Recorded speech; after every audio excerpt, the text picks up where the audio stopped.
Contohnya Bu Koni kemarin. Ya. Bu Koni itu kan omongan dia itu ada satu poin di mana Bu Koni itu ngomong ternyata informasi yang dia dapat itu salah. Yes.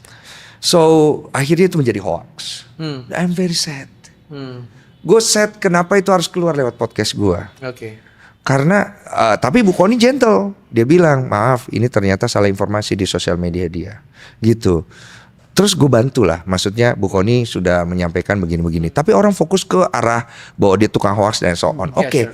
Oke gitu loh. Cuman gue sedih. Maksud gue gak mau orang keluar dari podcast gue dihujat. Ya.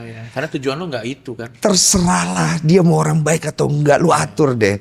Tapi honestly penjahat masuk tempat gue, tolong keluar jadi orang baik. Orang baik masuk tempat gue, tolong keluar jadi lebih baik. Jangan akhirnya jadi lebih tidak baik. Gue sedih karena tujuan podcast gue adalah helping people. But gue tahu batasan gue itu terbatas banget. Dan gue nggak bisa nih help everyone juga.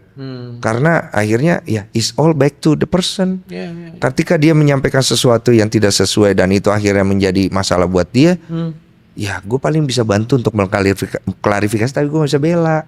Karena gue gak akan bela sebuah kesalahan juga gitu loh. Poinnya cuma seperti itu. Iya, gila sih. Tapi udah 500 dan 500 episode sih, it's a very very long journey. Iya, hampir 1000 ya, menuju 1000 560 something gitu. Dan buat gue itu semuanya meaningful kan ya.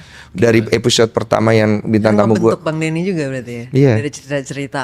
They bring a lot of color in my life. A lot of tears. Kalau dengerin mereka tadi barusan nangis lagi gue. Dengar. Ada podcast juga ya sebelumnya. Ada. Gue baru tayangin. Hari ini juga gue tayangin. Gak sih, Bang? Hah? Draining gak sih? Draining energy. Iya, lu draining energy. Yes. Draining. Karena kan gak semuanya fun and beautiful kan. Ada podcast sama dia ada yang fun. Ada yang sedih. Ada yang lucu-lucuan, yang ngawur, cuman ngomong wah ada. Yang gak ada substansinya just for the sake of fun juga ada. Tapi kan juga banyak yang memang itu gua aja nonton capek ya. Banget ya, tragis banget soalnya. Tapi I'm happy. Dia draining tapi happy gimana? Ngerti gak sih? I know. Kenapa gue happy? Karena gue ngerasa kayak begini nih, kayak kamu ceritakan, kamu sedih, aku ikut sedih segala macam. Terus habis itu, it makes you feels better. Iya bang, thank you. Happy for you. Karena gue berharap itu bisa bikin dia lebih baik. Itu aja gitu loh. Dan dia bisa pulang dengan keadaan yang lebih ringan. Dan gue bisa membayangkan dia pulang ke rumah dengan hati yang lebih lega. Buat gue itu udah lebih dari cukup. Gak apa-apa gue training gitu, ya kan?